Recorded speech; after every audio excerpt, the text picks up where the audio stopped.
please put your hands together for a warm welcome to danapharant.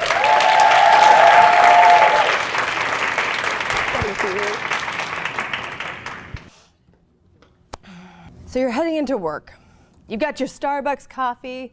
You're ready to take on the day. You get in, you're rolling in, it's about 10 a.m. But you're the CEO, so you can do that. So you get into your office, you set your coffee down, and you're surveying the land, sussing out what you're going to tackle for the day. Meanwhile, the manager walks in, closes the door behind him, has kind of a frightened look on his face. Cue the mysterious, eerie music. And he says to you, if we keep going the way we've been going, we're going to be bankrupt very soon. This is what happened to me in my business. Had a 7-figure business, things were going really well. We had sales coming in, customers who were really happy with us, but at the same time, money was leaking out like crazy. So we put a plan in place to turn things around, but kind of like the Titanic, great big ship, you can turn at the last minute, but you're probably still gonna hit the iceberg. And that's what happened. So we turned with this plan, but then life came along and threw us some curveballs. We had people break into our merchant account, steal thousands of dollars. Our breach, our problem. Thanks. We had customers decide to go belly up. I'm like, great timing. Thanks. And our summer slowdown hit early. So just like with the Titanic sunk because too many of the sections had been opened up. And that's where we were. So at this point, there was no other option but to go bankrupt. So, me being the rebel that I am, I went against my lawyer's advice and I decided to restructure instead of just closing it up and doing a little midnight run. Because I can't follow advice from anybody. I'm such a rebel. So I spent the next 4 months working 14 to 17 hours a day, changing everything around, laying everybody off, moving all of the inventory, all of the chattels and everything into a small space, figuring out what needed to stay, what needed to go, and paring this great big behemoth down to a lifeboat. And in that 4 months, I took this business that had been hemorrhaging about $10,000 a month to a business that was making about $5,000 a month profit. Not bad, not bad, yeah. Now, at the end of the 4 months, when I finally had a little bit of breathing space, I was able to take a moment and say, what was really going wrong? What really was underneath it all? There's the symptoms. There's the, orders were getting messed up, and so we had to ship it out, ship it back, and then ship out the right order. That cost us a lot of money. Lost us customers eventually. Those are the symptoms. But when I really stopped to evaluate what was underneath that, I had to look at the fact that I was the problem. Not a nice thing to look at, but really as a CEO, I wasn't being the leader. I wasn't effectively steering this Titanic of a ship that I had. And the irony is that over here in my personal life, I had it going on as far as being in charge, in control, rocking it. You see, in my personal life, I was a dominatrix. And the thing is that I wasn't bringing that into my business. And it might seem kind of crazy.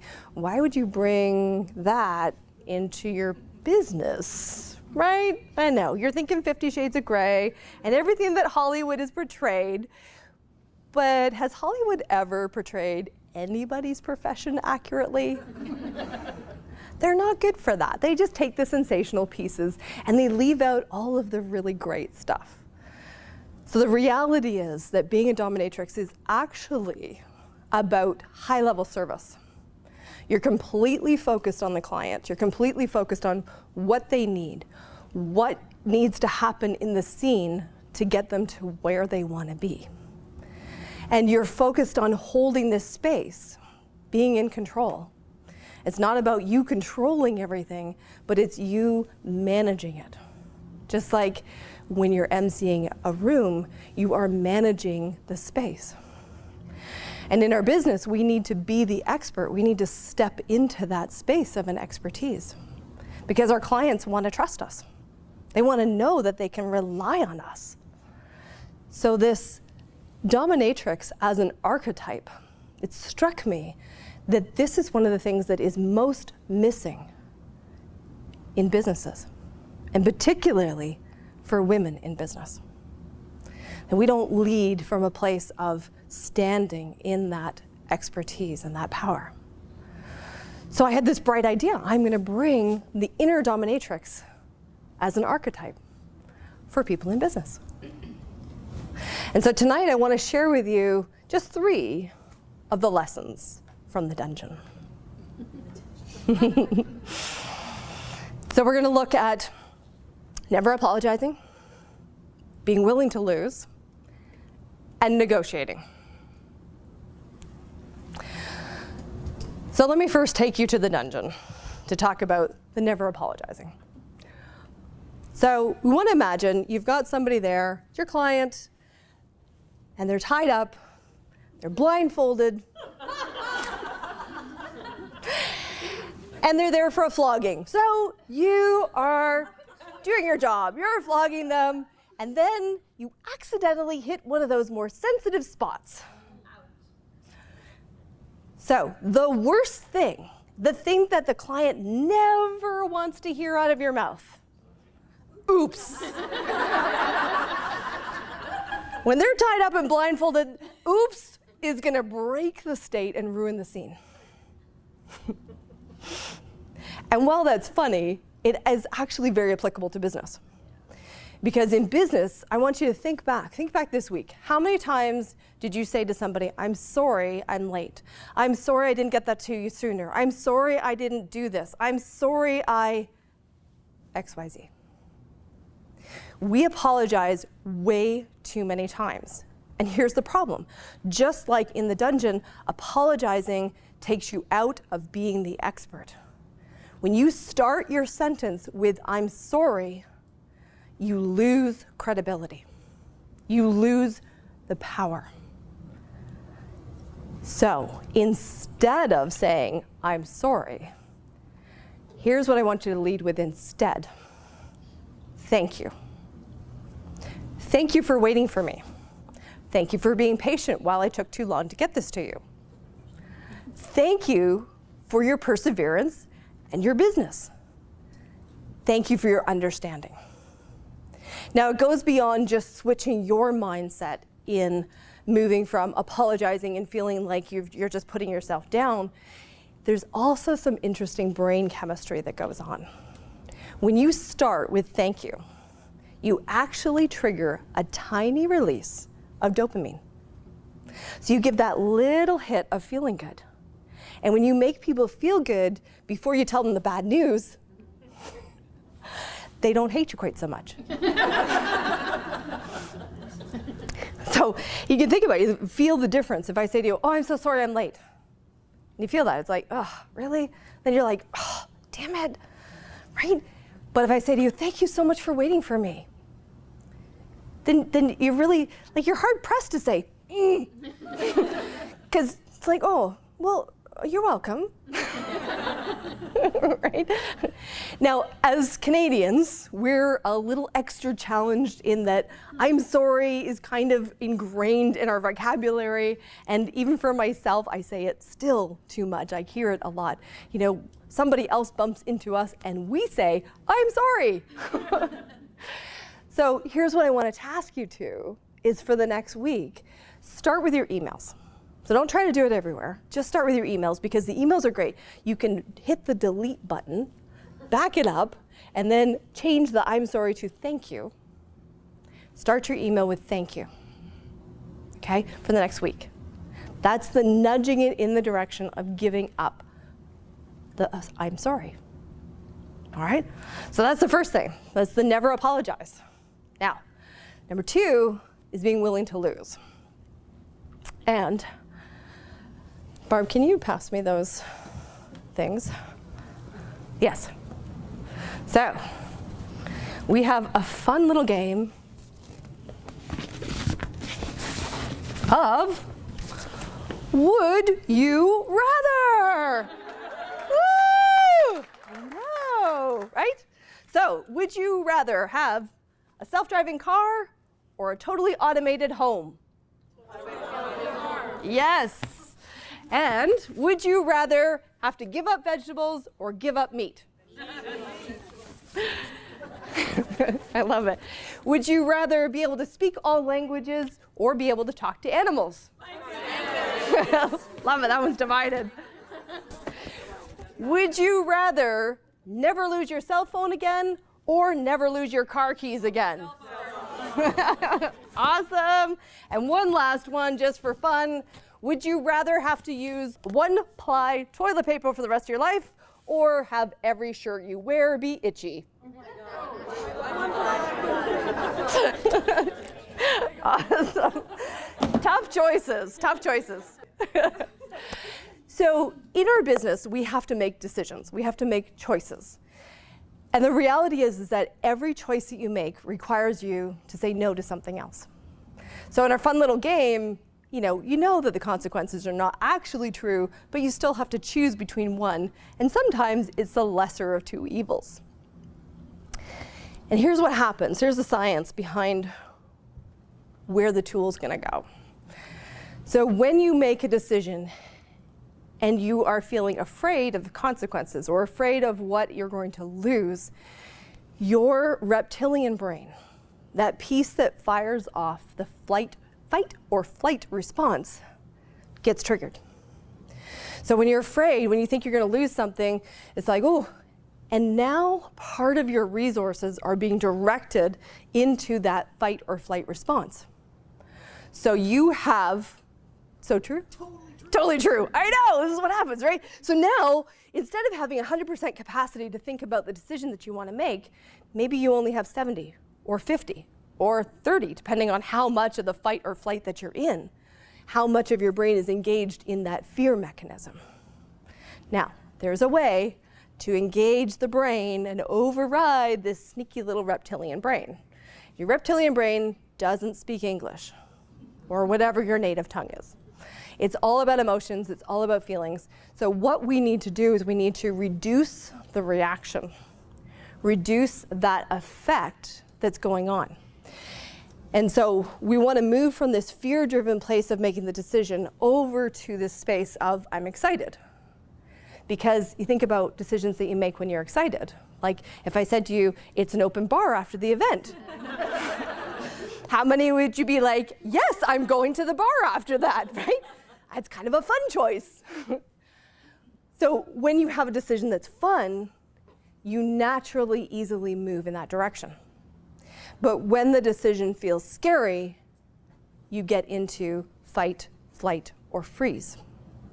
And this is what's happening when we're making decisions.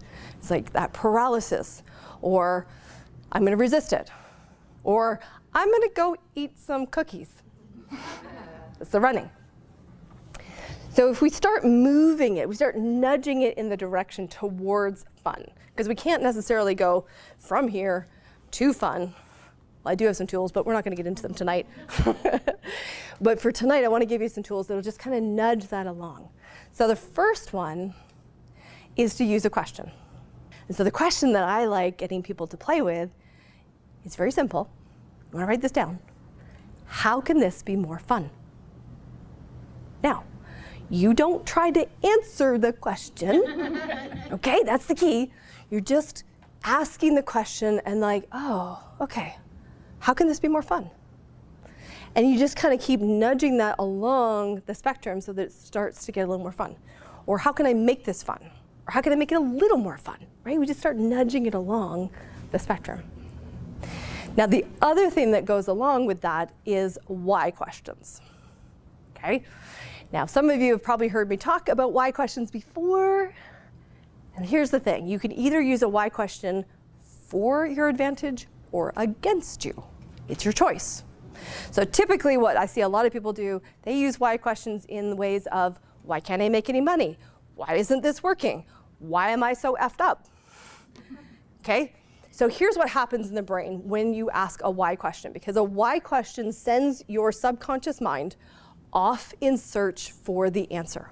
It goes in search for evidence. And it's like, why is that true? So when you ask a question like, why can't I make any money? Your subconscious mind goes, oh, let me pull out that book and just tell you all the reasons why that's not going to work. I have volumes, right? And then you get into, of course, all that negative thinking again. But if we start spinning that around and we use the why question to our advantage, by using that tool of how the subconscious works, we can start to use a question like, I wonder why it's so easy for me to make money. I wonder why it's so easy for me to have fun paying my taxes. Okay, that's a stretch. But you get the point. It's that when you start to ask those kinds of questions, it opens a little bit of a door. It's like, well, maybe. And it sends that subconscious mind off in search for evidence. And after a while, when you ask the question repeatedly, your subconscious mind starts to find evidence. Well, it's easy because, and it starts to have a new log. Like, oh, look, I found some new evidence. Aren't you proud of me? Right? So we use those why questions to our advantage. Changing the dynamics, changing that fight or flight response, and moving you, gently nudging you into the direction of feeling excited about your choices. Okay, so we have one last topic tonight. Number 3 is negotiating. Now, the dominatrix is probably the most famous for negotiation because before any scene, everything is negotiated. Now, we come to the table as equals. So most of you are aware that within that world, there's a real power dynamic, or it looks like a power dynamic. But in the negotiation, we come to the table as equals. And we say, start looking at what do you want, what do you never want, and what's a maybe for down the road. And looking at what overlaps. And it's for both people. Both people get to participate in this. And it's a very powerful conversation. It's very in-depth. You're getting into details. And I think that one skill alone, if most people use that in their business, learning how to negotiate at that level, doing it without any judgment of who they are or who the other person is, dynamically change your business. Of course, getting out of judgment of yourself, okay, that's again where we gotta nudge it along, unless we work with some of the bigger tools. So we're nudging it along. So this self-doubt comes up no matter where you are in your business. So you could be just starting out and you have all the doubts of who you are and what you are. Are you capable? Can you do it? What if I lose this one and only client that's coming in, right? Maybe I shouldn't negotiate. Maybe I shouldn't ask for what I want. Or it can be when you're up 7 figures and above. What if I make the wrong choice and it all comes crashing down and I have to lay everybody off? Self-doubt can come in no matter where you are in the spectrum. So we want to be able to nudge that self-doubt along to this authentic confidence that the dominatrix archetype holds. We want to move that gently. So there's 2 tools in here. One in the negotiation is that you want to have policies and procedures. And I don't care how small you are, how much you are just starting out. I want you to think in terms of what is your yes, no, maybe. What will you do for sure? What will you never do? And what's a maybe depending on the circumstances? And mapping that out ahead of time puts you in a position of power. Because it's just like if you worked for a company, all companies have policies and procedures, right? Barb knows this very well. Policies and procedures, standard operating procedures, all that boring stuff that nobody likes. Except for, some people do, but but there's a power behind it in that you can refer back to your policies and procedures. So somebody comes along, client comes in and says, well, I'm thinking of, I'm going to eventually do a whole bunch of work with you, so I want you to discount this job because later on I'm going to do a lot of work with you. And you can refer to your policies and procedures and go, you know what, that's not really going to work for me. How about we do this? you do this one job with me. If you do more work, I will give you the discount that you would have had on this one on the next one. Right? So you're setting yourself up to be in that position of power. If you don't have your policies and procedures in place, then you have nothing to refer to, and you're more likely to compromise, give in. So it's a really good idea to map out what are your yes, no, and maybe. In the dungeon, we call them red, yellow, green. Okay? So the thing with the self-doubt and dealing with what I call the monkey mind. Okay? And the monkey mind, you guys are all familiar with, we all have a monkey mind, right? Sits on the shoulder. It's like, you can't do that. Don't do that. Don't go there. Oh my goodness, that'd be scary. Those people, don't go to that room. Don't go to that networking event. Ah, right? The monkey mind is very afraid, and he's very negative. So here's my tip as a dominatrix. Take the monkey mind, put a ball gag on him. Had to be done. Okay, so that he can just be like, but you can't understand the words. Okay, and if he happens to be able to articulate through that and you still hear him, now what I want you to do is I want you to start questioning him. I want you to start assuming that he's lying. Assume that everything out of his mouth is a lie. Just like the Meghan Trainor song, your lips are moving, I know you're lying. That's what I want you to be coming at. And so every time he says, you can't do that, you'll fail. Well, what if I don't? This won't work. What if it does? This is a way to gently nudge yourself out of the self-doubt. There are, of course, other tools that we can get into, but I want to give you some pieces that you can kind of like sink your teeth into now, and to think in terms of moving that along. Question it. Just because you're hearing it in your head doesn't mean it's true. And sometimes it's not even your voice. Okay, so those are the 3 pieces of the dungeon learning for tonight. So we're gonna get into. And to work with the brain science and how people learn, we're gonna do some fun engagement piece to get things locked in. All right? So there's a quiz. I forgot to tell you. You're gonna be tested. Okay. So first lesson in the dungeon, never apologize. What happens if you apologize? Shout it out. Give away your power. Give away your power. Barb gets a Smartie because she's a Smartie Pants. Woo! Okay, you gotta shout it out loud so I can hear you. So, now, in order to deal with the never apologize, what do you want to say instead of? Okay, woohoo, good. See, now there's some competition happening. I want to get those answers. I want to get them out fast. Good, good, good. Okay, moving on to point number 2. What was the second topic? Boom. Somebody was paying attention. Awesome. All right, so in Willing to Lose, we had 2 tools. Who remembers the first tool? How could this be more fun? Boom. Smarty Pants over there, all by herself. Okay. I need the food. You need the food. And who remembers the second tool in Willing to Lose? Ask why questions. Ask why questions that work for you, not against you. Why is this so easy for me to make it work for me? Yes. And then we have our third point that we covered tonight, which was about? Negotiate. Perfect. I think it was Meredith that I heard. Okay. Meredith is the Smarty Pants. Well, we'll try. It's a bit risky. It's a bit risky. Pass it along. Okay. So within the negotiation, what can you put in place to make sure that you don't... Policies and procedures. I know, the ever so fun policies and procedures. And then what do you want to do with your monkey mind? Ball gag them. Lisa. I know. Woo! Perfect. We got 3 left. Okay. So we'll save that for a moment. As excellent. You guys have locked it into your brains.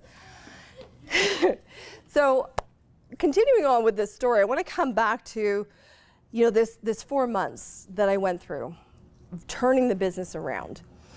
And that 4 months was really intense. I was having creditors call. I had to make split-second decisions. I had to do all of the things. I had to lay people off. there were a lot of landmines that were in there. And here's the funny thing that most people don't believe me when I first tell them. I actually went through that with a lot of ease. I sailed through it. I had 2 meltdowns in the 4 months, and they lasted for about 15 minutes. Now, the reason I was able to do that is because I had been studying all of these tools for the previous 20 years. So when it came time for this to be put to the ultimate test, I passed with flying colors. So while the success of turning the business around and making it profitable is great, the bigger success for me is getting through that without having ended up in the loony bin. I figure I can be politically incorrect, being that, we're talking about dominatrix. And then I just want to let you know that it's possible for each of you to also get to that point. Because it wasn't just me. I'm not an anomaly. And I'm nothing super special. I was pretty messed up prior to learning all of these tools. So I've been able to work with people, amazing people, and take them through this same process and get them to the space where the things that used to bother them, they're sailing through with ease, moving from paralysis to productivity, given from my friend Kira. So it's possible.